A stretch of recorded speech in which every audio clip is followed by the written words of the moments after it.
The rain clattered against the rooftop like skeletal fingers tapping on a coffin. It was the kind of night that made the wind sound like whispers from another world. In the dim glow of a single hallway bulb, Anna stood frozen at the bottom of the attic stairs. She had inherited her grandmother's home, a place riddled with creaks, forgotten memories, and a locked attic door that always seemed alive. That night, curiosity outweighed fear. She turned the iron handle, and the door groaned open like a wounded beast. The air shifted, colder, thicker. Anna stepped in. Dust curled in the light of her phone, catching on objects that didn't belong. A porcelain doll smiling with cracks across its face. A wooden chest that hummed, a rocking chair still sway. Behind her, the attic door creaked shut on its own.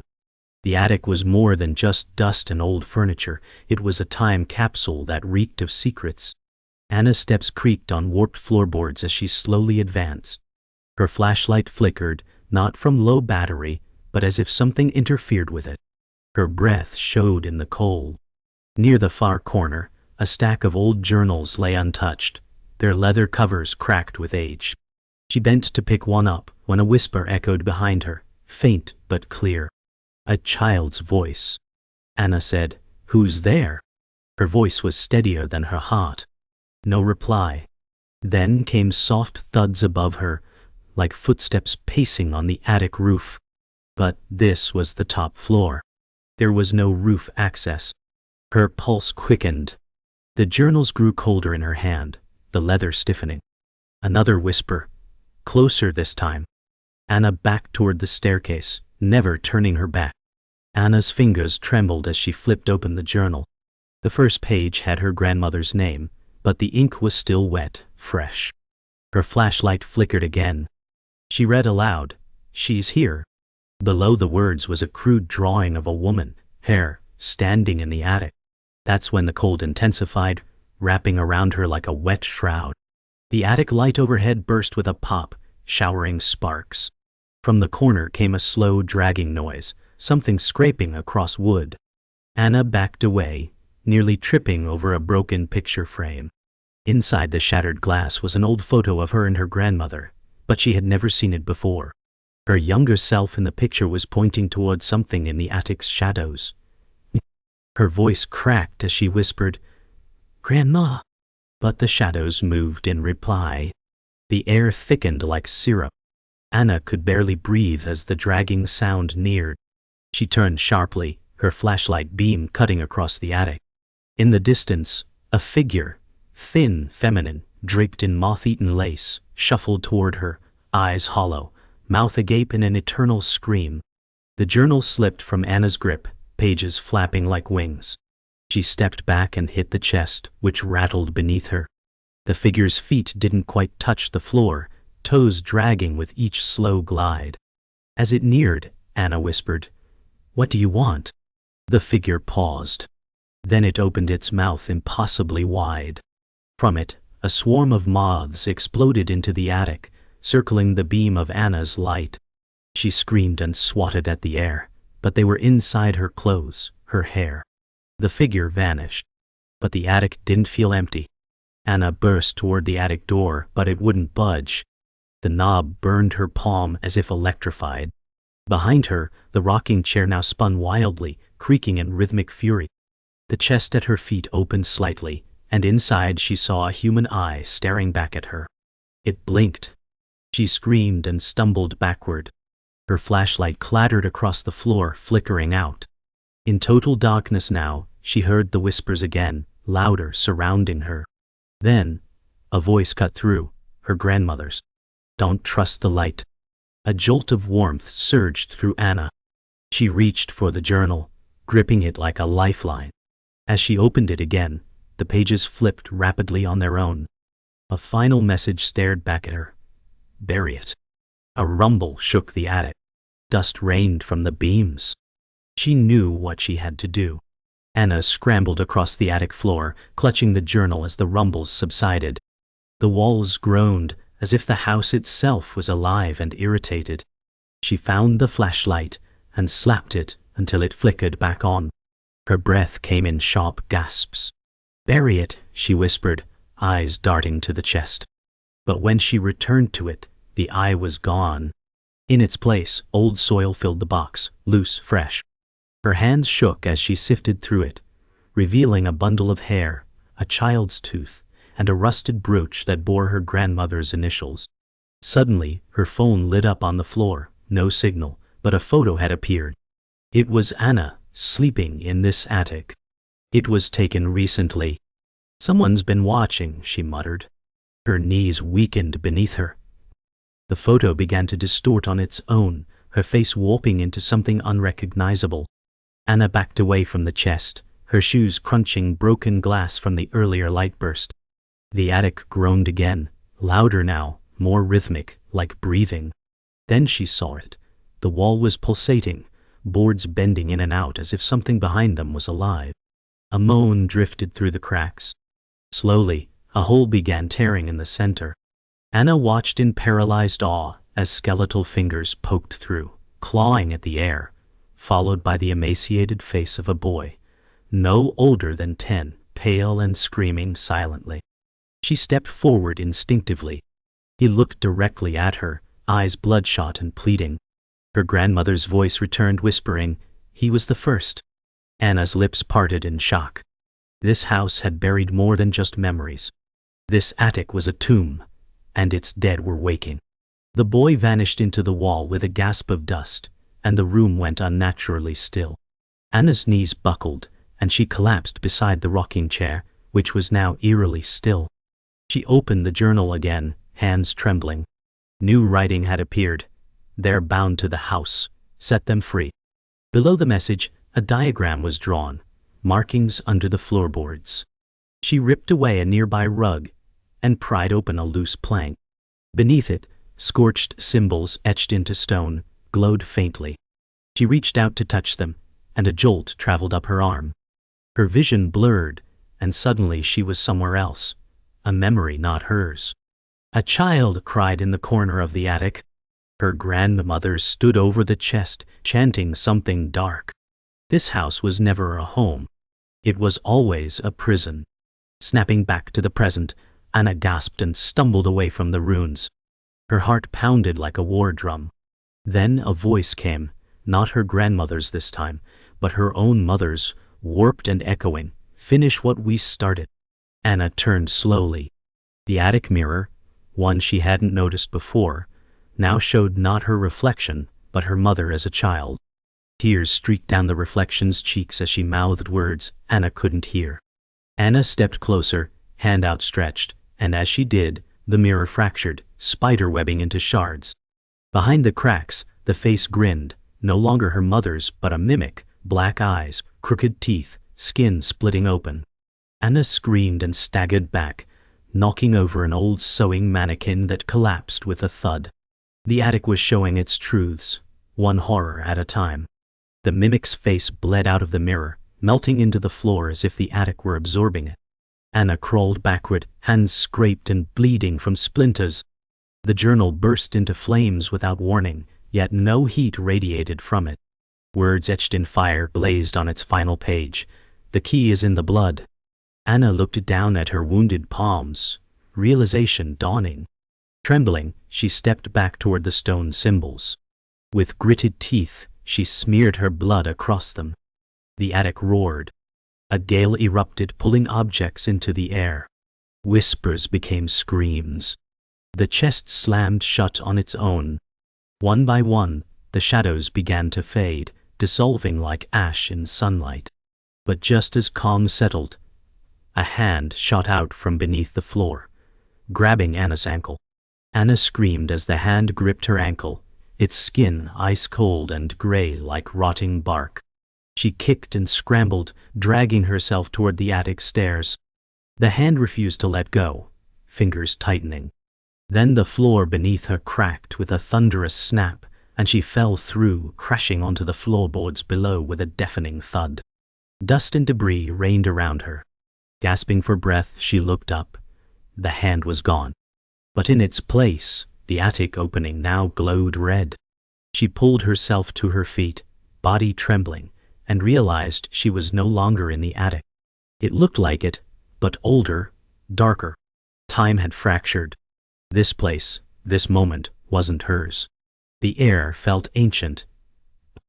And then she heard her grandmother's voice again, not in warning, but in chant. The chanting echoed from the far end of the attic, accompanied by low humming and the clatter of old chains. Anna limped toward the sound, each step echoing like footsteps in an empty cathedral. There, beneath a rotten rafter, stood her grandmother, alive, youthful, eyes glazed in trance. She held a ritual dagger above a baby crib. Anna's breath caught. "Stop!" she cried out. The younger grandmother paused, as if hearing something across time. But the chant resumed. Anna rushed forward, but her hand passed through everything, through the dagger, the woman, even the crib. A memory, preserved in trauma. She knelt beside the scene, whispering, "Why?" A voice behind her answered, "Because power demands sacrifice." She turned. The mimic was back, dressed in her grandmother's robe, smiling with too many teeth. The mimic circled Anna slowly, dragging the tip of the blade across the attic walls, leaving behind streaks of black tar. "You were always meant to return," it whispered. Anna backed away, stepping over ghostly remnants of rituals past. Feathers, burned photos, wilted flowers. "You think this place is haunted by the dead," the mimic said. "But it's haunted by decisions." Suddenly fire erupted across the attic floor in the shape of the same runes from the journal. The mimic pointed at Anna's chest. "You carry the last offering." Her heart pounded. "You're lying," she hissed. But even as she said it, she felt a weight in her chest, like something ancient stirring. Her grandmother's voice returned. "We never meant for you to live." Anna collapsed to her knees. Anna's mind spun with grief and rage. "You used me," she screamed, tears streaking her face. The mimic stepped closer, now resembling her father, then her mother, each change more grotesque than the last. "Everyone you loved was part of it," it said. "You were raised like a lamb." Anna dug into her coat pocket instinctively, finding the brooch she'd taken from the chest. It pulsed with heat. She clutched it tightly. The mimic lunged. In that moment, Anna pressed the brooch against the burning rune. An explosion of blinding white light engulfed the attic. The mimic shrieked, body twisting in on itself like collapsing cloth. Anna was thrown across the floor, hitting a beam hard. Silence followed. Her ears rang. Smoke curled around her. When it cleared, she was alone. She coughed, blinking away the smoke.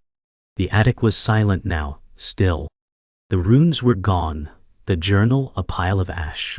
The chest lay closed, no longer humming.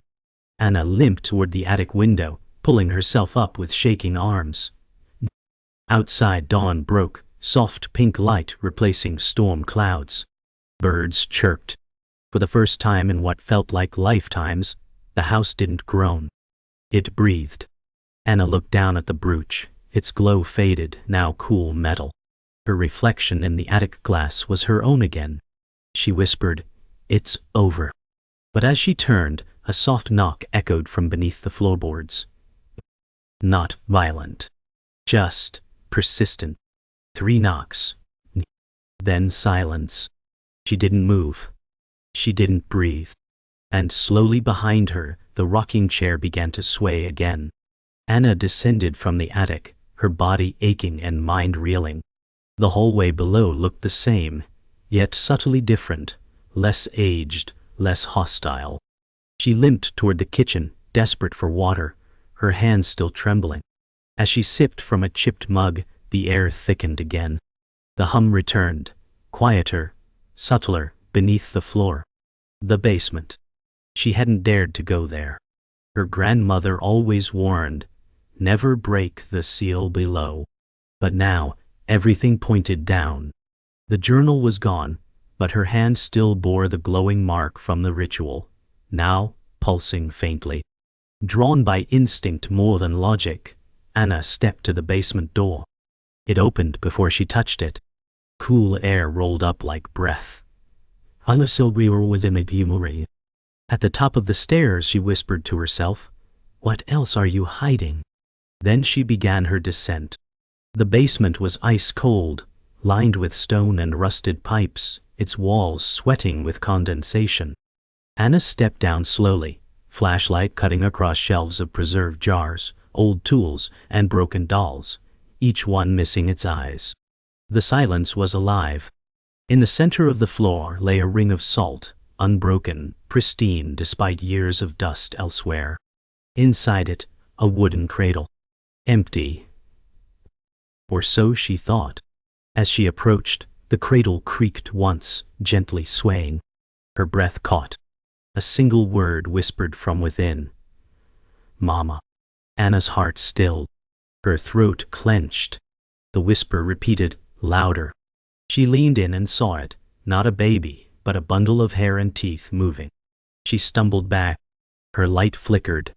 Then from behind her came a voice, "You were never supposed to find this." She turned sharply. Her mother stood at the base of the stairs. Except it wasn't her mother anymore. The features were melted, sunken, hollow eyes gleaming with something unnatural. "It grows stronger with each generation," the thing said. "You were to be the last gate." Anna stepped back into the salt circle instinctively. The mimic hissed, halting. "It couldn't enter. This house is bound to your blood. It will not die unless you do." Anna looked around, the markings from the attic now faintly glowing on the basement walls. Her blood called them to life. "Then, I'll end it with me," she said. She pulled the brooch from her pocket, pricking her thumb. The mimic lunged but was repelled. Anna smeared the blood along the salt ring. The basement began to shake. The mimic shrieked, its voice fracturing into dozens. Men, women, children, screaming in agony. The air turned thick like molasses as the salt burned crimson. Flames erupted in a circle, separating Anna from everything else. She fell to her knees, chanting whatever came to mind, names, prayers, memories. The mimic's body split open, revealing twisted souls clawing to escape.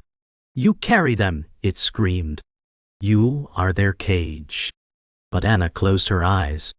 "Then I set them free."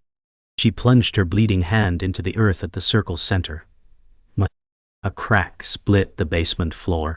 Light, not fire but pure golden, poured upward.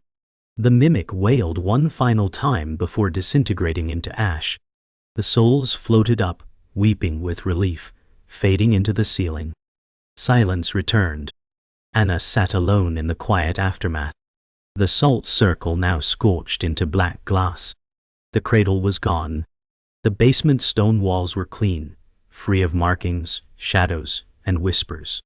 She climbed the stairs slowly, each step feeling heavier than the last. Upstairs, morning sunlight streamed through the windows.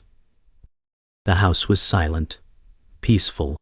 She walked to the attic one last time. The door opened easily. Inside, everything was untouched but still. The rocking chair no longer moved. The chest was gone. She stepped to the window, looking out at the forest. A breeze lifted her hair.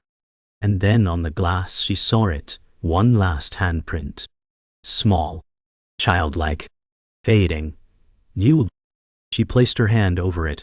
For the first time, her grandmother's voice said, "Thank you." Weeks had passed since the basement ritual, and Anna had not left the house. She couldn't. The attic was quiet, the whispers gone, but the silence now felt unnatural. She moved like a ghost through the halls, startled by her own reflection. She tried to tell herself it was over, but something lingered. At night, the dreams returned, visions of the mimic smiling through her grandmother's face, shadows reaching from the walls, a baby's cry echoing through a house swallowed by roots. She would wake with scratches she couldn't explain. The brooch sat on her nightstand, tarnished now, but warm to the touch. Some nights it pulsed faintly. One evening, a crow landed on the window and stared for minutes. It dropped a tooth onto the sill before flying off. Anna whispered, "I didn't bury everything, did I?" Determined to understand the final thread unraveling in her mind, Anna opened the old family photo albums. Most faces were familiar, but some, blurred, obscured, had never been identified. A page caught her attention. A photo of her grandmother, young and pregnant, beside a man Anna had never seen. Her fingers traced the edge of the picture, and suddenly the room chilled. Behind the photo, folded tightly, was a note. It read, "The boy was born in the attic. We called him Knox." Her pulse quickened. And another child. Another secret. Flipping further, she found drawings, childlike, of a black-eyed boy. "He never left," the note continued. "We sealed him in the walls to protect the rest." Anna recoiled. She'd seen him. He was still here. And he was angry. That night, Anna followed the memory of the boy through the house. Each step was deliberate, haunted. She returned to the attic with a hammer, driven by equal parts guilt and dread. The wall near the corner, the one that had once breathed, called to her. She began prying it open, one board at a time, splinters slicing her palms. The air behind the wall was ice. Then she saw it, a hidden chamber, small and cruel, with nothing inside but a child's drawing scratched into the wood. Red chalk, black ink, figures with no eyes. Words etched over and over. Still here, still hungry, still waiting. Anna knelt, a tear sliding down her cheek. "I'm sorry," she whispered. Behind her the floor creaked. A second pair of footsteps. She didn't turn. Not at first.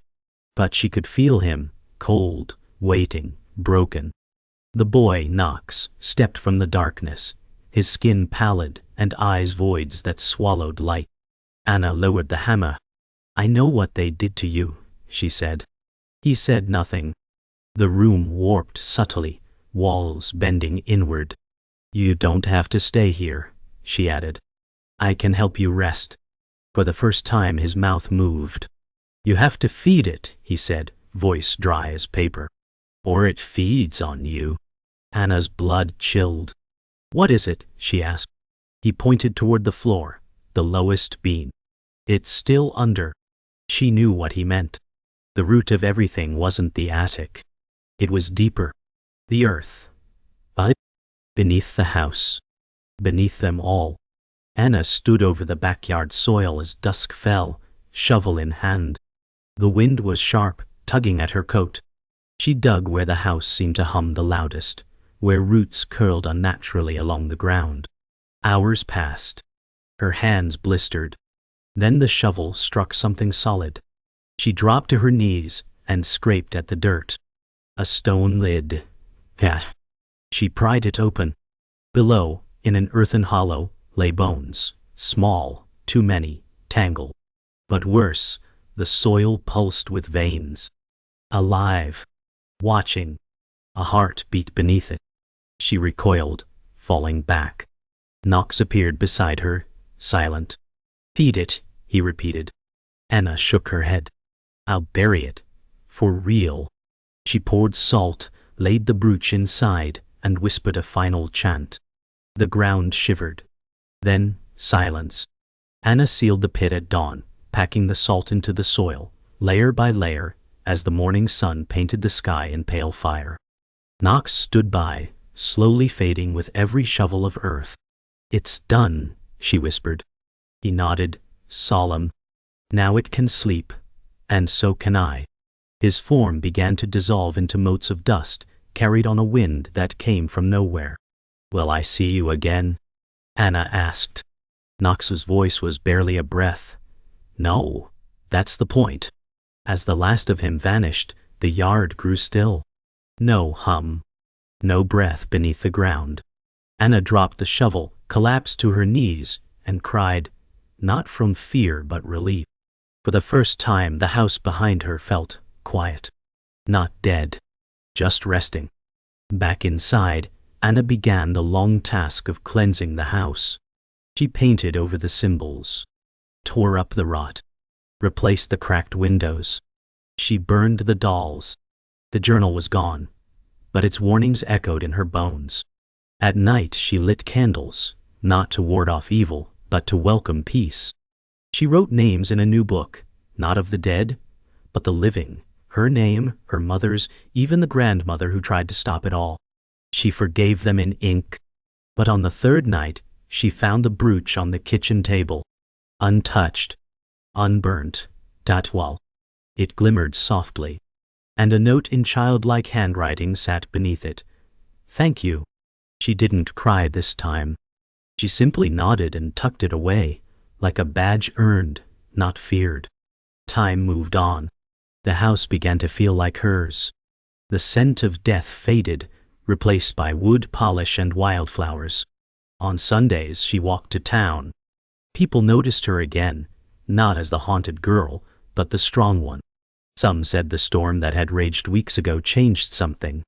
The trees stopped groaning. Animals returned. No one knew the truth, and Anna never offered it. But she could feel it still, like a healed wound that aches before the rain. She kept the attic locked, not out of fear but respect. The basement, however, was sealed entirely. Concrete, salt, prayer. She wasn't naive. She knew evil doesn't die. It sleeps.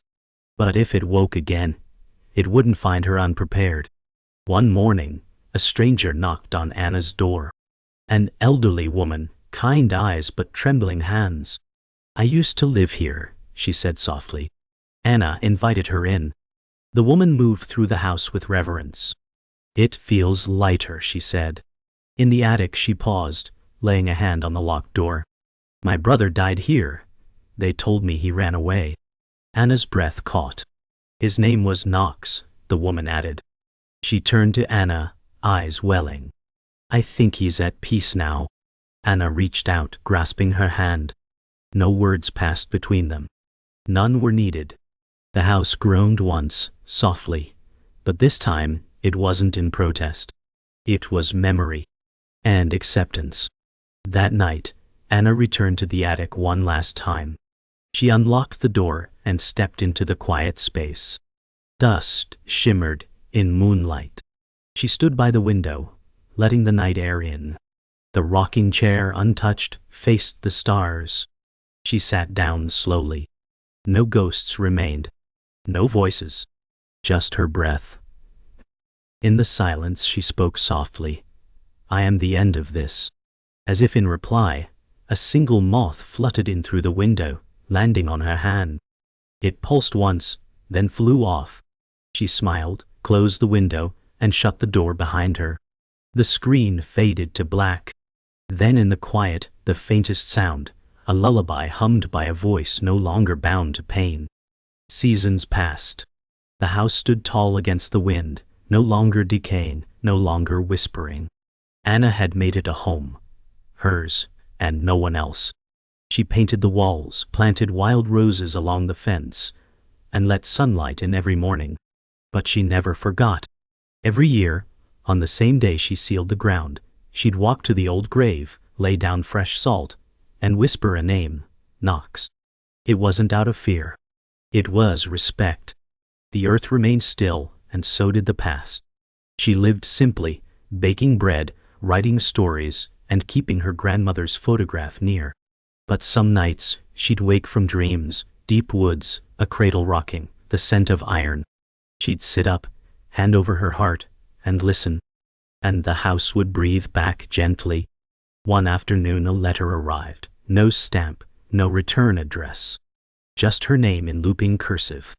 Inside was a single page. The others are waking, it read. You're not the only one. Her blood turned to ice. Beneath the message was a photograph, grainy and old, of another house. Another attic. And a girl who looked eerily like Anna, standing at a window, eyes hollow. Anna stared at it for hours. Was it real? A warning. A lie. But the house behind her creaked, not in menace, but in readiness. She tucked the letter into the journal she had begun, her own record of truth. Then she packed a bag. She didn't know where she was going, only that she had to go. Some houses, she whispered, never sleep alone. Anna drove through unfamiliar country roads, the journal on the passenger seat, the brooch in her pocket. The landscape changed, farmlands giving way to dense forest, skies dimming earlier than they should. She passed towns that didn't appear on any map. People stared. She felt eyes on her from windows where curtains hadn't moved in decades. Then she saw it, the house from the photo. It stood alone in a clearing, slouched but not broken. She parked a distance away and stepped out, every sense alert. The air was heavier here. Familiar.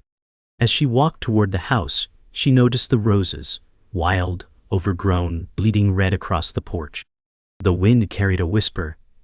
"She's waiting." The door opened before she touched it. Inside was the scent of rain-soaked ash and lavender. The halls groaned like tired bones. She ascended the stairs, each step colder than the last. The attic was nearly identical. Same beams, same rocking chair, same mirror. But this time Anna didn't hesitate. She stepped inside. In the far corner, a girl stood, back turned, humming. Her dress was old, stained. Her hair dark and long, dripping water onto the floorboards. Are you her?" Anna asked softly. The girl turned. It wasn't Anna. Not exactly. Her face was younger, but warped with shadows. "You brought it," the girl said, pointing to Anna's pocket. Anna reached for the brooch, her hand trembling. "Then let's finish what they started," the girl whispered. Anna stepped forward, heart hammering like a drumbeat of fate. She placed the brooch between them. The girl stared down at it, then back up with empty eyes. "Do you know what it really is?" she asked. Anna nodded. "A key? A curse? A promise?" The attic shook. The mirror cracked. Shadows twisted into spirals behind the girl. "We either end it here," Anna said, "or it begins again." The girl smiled, a sad, knowing thing, and stepped back into the shadows. They swallowed her whole. The brooch glowed once, then shattered into ash. The attic stilled. Anna stood alone, breathing hard. Then, from somewhere below, the door slammed shut. The house groaned, not in pain, but hunger. Anna turned slowly, eyes filled with fire. Not again.